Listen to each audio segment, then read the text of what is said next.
الحمد لله الذي فرض الصلاة على عباده المؤمنين والمؤمنات.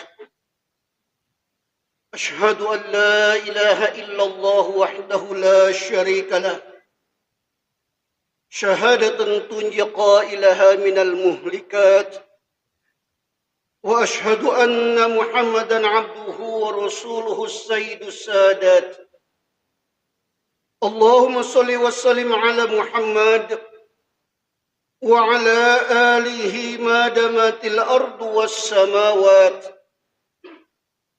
أما بعد، فيا عباد الله، أوصيكم وإياي بتقوى الله فقد فاز المتقون. فقال الله تعالى في كتابه الكريم: أعوذ بالله السميع العليم من الشيطان الرجيم وما خلقت الجن والإنس إلا ليعبدون. صدق Allahul Azim. Bersyukur kita kepada Allah Subhanahu wa Ta'ala. Salawat dan salam semoga tercurah buat Nabi Muhammad sallallahu alaihi wasallam. Ma'asyiral muslimin, sidang Jumat rahimakumullah. Salah seorang sahabat terdekat Rasulullah sallallahu alaihi wasallam, Jabir bin Abdullah, menceritakan sebuah hadis Rasulullah sallallahu alaihi wasallam yang diriwayatkan oleh Imam Tirmizi.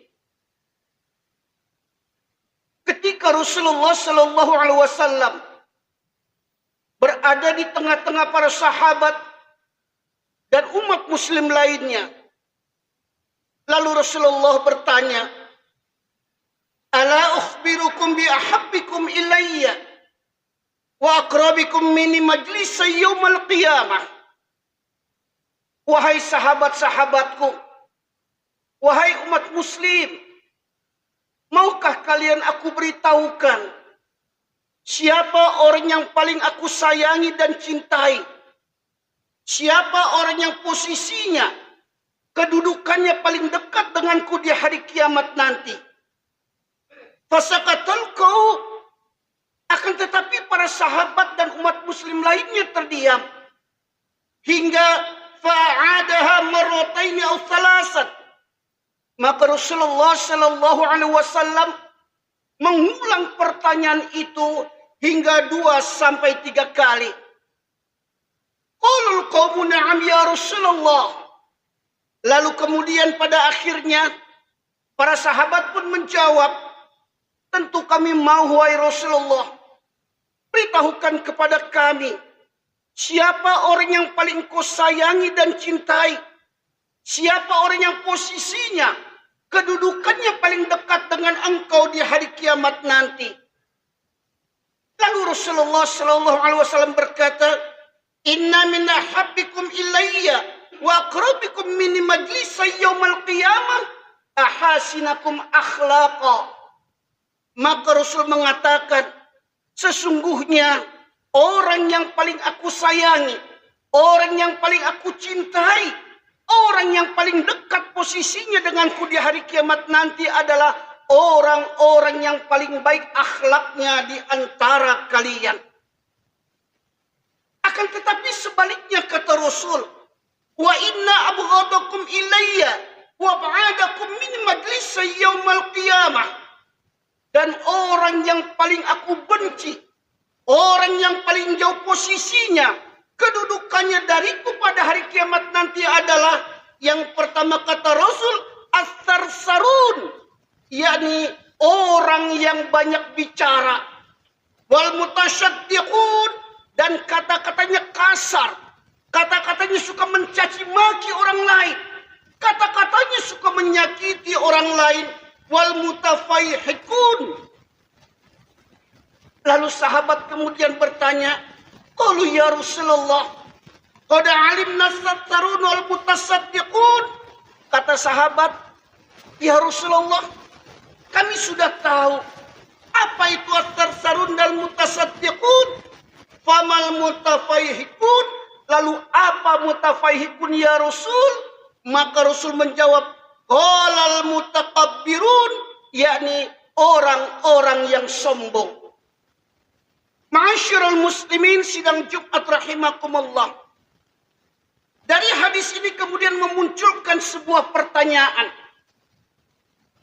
Kenapa Rasulullah Sallallahu Alaihi Wasallam tidak mengatakan kepada para sahabatnya, juga tidak menegaskan kepada kaum muslimin saat itu, bahwa orang yang paling dicintainya, orang yang posisinya paling dekat dengan Rasulullah adalah orang-orang yang paling banyak membaca Al-Quran, orang-orang yang paling rajin puasanya.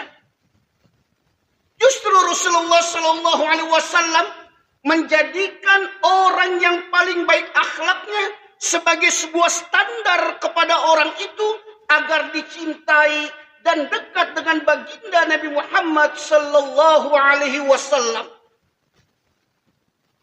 Ini menjadi sebuah pertanyaan kaum muslimin yang tentulah kita harus tahu jawabannya, ada apa di balik akhlak itu. Bukankah Allah Subhanahu wa taala sudah menjelaskan dengan sangat gamblangnya di dalam kitab suci Al-Qur'an apa yang menjadi tujuan manusia hidup di muka bumi ini?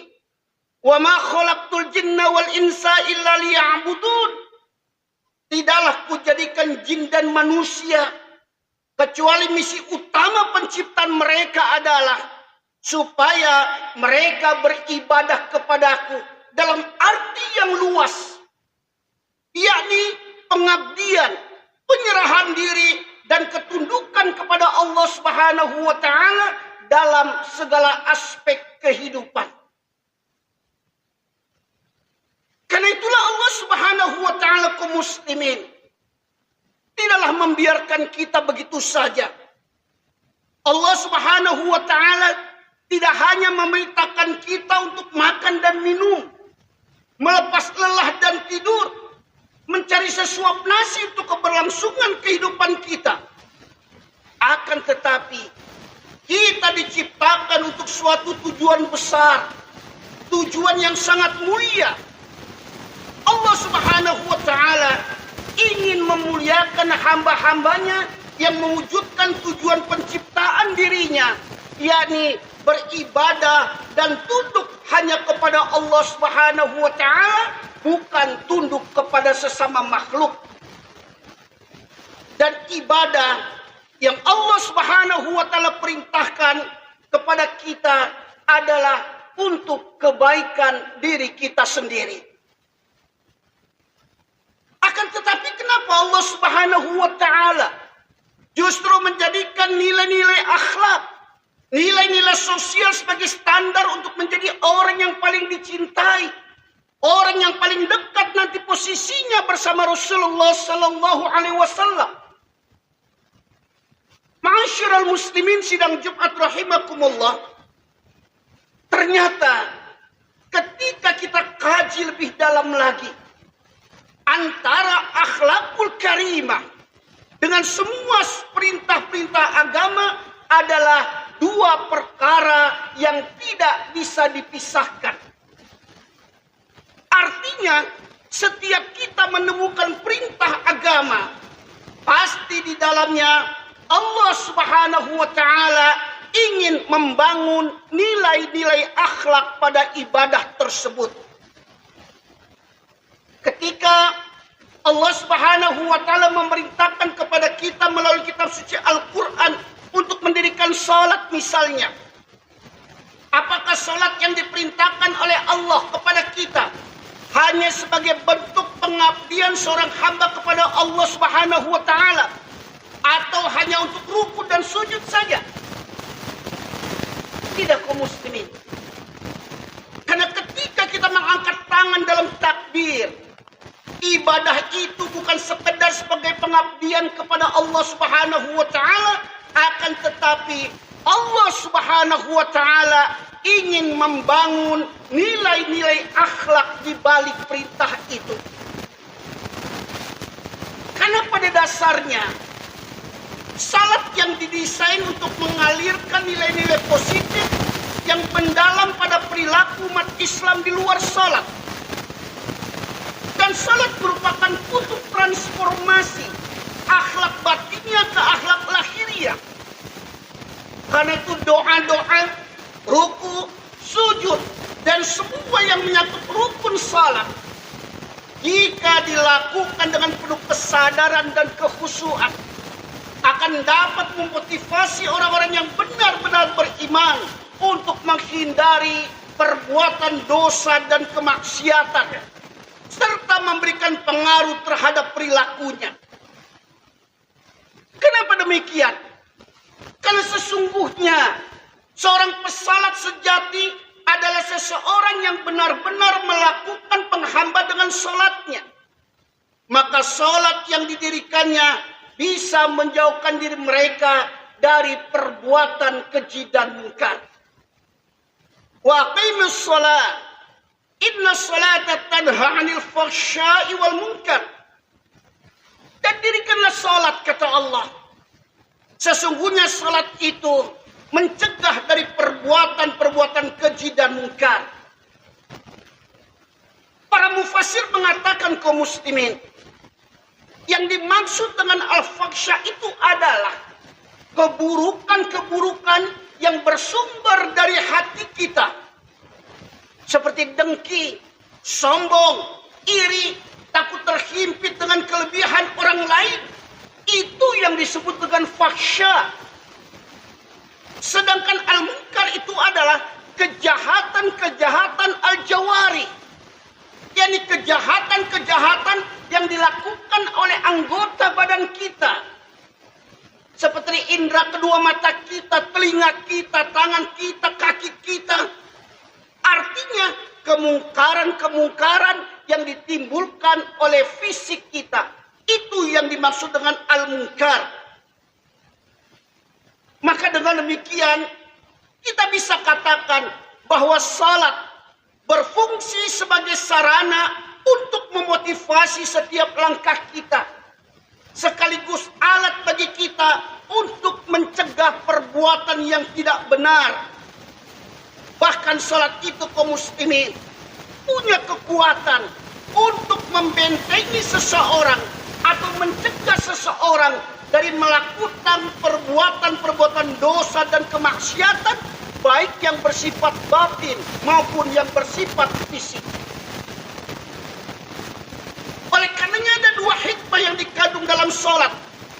Dalam surat Al-Ankabut ayat ke-45 ini, hikmah tersebut adalah sholat dapat menjadi pengekang diri bagi seseorang dari kebiasaan melakukan perbuatan keji dan munkar, sekaligus mendorong seseorang untuk menghindarinya. Di mana menghindarkan diri dari perbuatan keji dan munkar adalah bagian dari wilayah-wilayah akhlakul karimah. Akan tetapi sebaliknya, ketika sholat yang didirikan tidak didasari dari kesadaran dan kekhusyuan, artinya dikerjakan hanya sebagai penggugur kewajiban, bukan kebutuhan sebagai makhluk kepada Sang Khalik, maka sholat yang didirikan tidak akan pernah mampu menjadi pengekang dari kebiasaan melakukan perbuatan keji dan munkar. Bahkan Rasulullah Sallallahu Alaihi Wasallam pernah mengatakan bahwa seseorang yang jauh dari Allah Subhanahu Wa Taala adalah orang yang tetap melakukan perbuatan dosa dan kemaksiatan, orang yang tetap melakukan perbuatan keji dan munkar meskipun amalan salatnya terus dikerjakan. Man shalla salatan lam tanhahu 'anil fahsya'i wal munkar lam yazdad biha minallahi la'budah.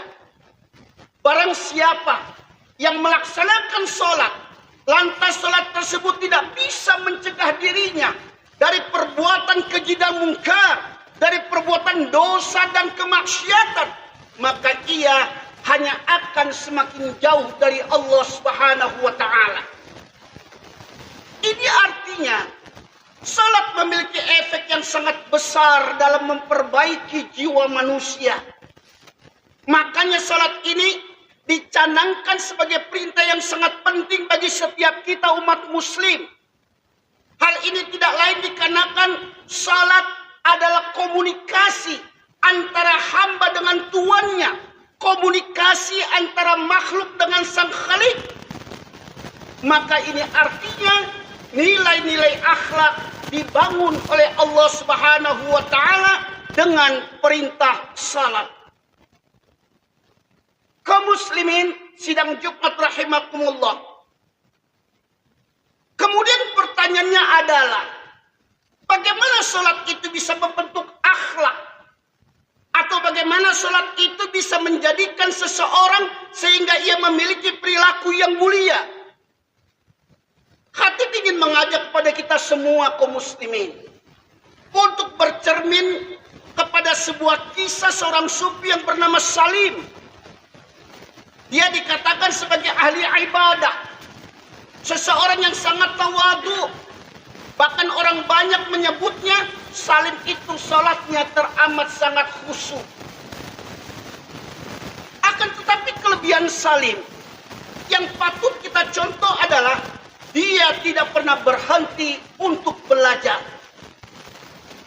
Satu ketika Salim menghadiri majelis ilmu seorang sufi senior yang bernama Abdurrahman, yang biasa dipanggil dengan istilah Aba Abdurrahman. Lalu Salim bertanya, bagaimana Tuhan melaksanakan dan bisa khusyuk dalam sholat? Pertanyaan yang menurut kita amat sangat sederhana kaum muslimin. Bayangkan seorang sufi bertanya kepada sufi yang lain, seorang ahli ibadah bertanya kepada ahli ibadah yang lain. Lalu Abdur Rahman menjawab, ketika saya mengetahui waktu salat, maka saya bersiap-siap untuk berwudu. Saya melakukan wudu lahir dan wudu batin. Kemudian Salim bertanya, apa yang Tuhan maksud dengan wudu lahir dan wudu batin itu? Maka Abdurrahman menjawab, wudu lahir itu adalah membasuh anggota-anggota wudu kita. Sedangkan wudu batin adalah manakala kita senantiasa bertobat kepada Allah Subhanahu wa taala, kita membersihkan hati kita dari segala macam prasangka-prasangka buruk terhadap orang lain. Kita menghindari kemewahan-kemewahan dunia yang sering membuat kita lupa kepada Allah. Kita menghindarkan segala macam hal-hal yang membuat kita lalai dari Allah. Itu yang difahami dari wudu batin. Tapi dalam versi lain kaum muslimin, wudu batin itu adalah makna terdalam ketika kita membasuh anggota wudu. Ketika kita membasuh kedua tangan, bahwa kita membasuh dengan air, itu adalah tindakan lahiriah.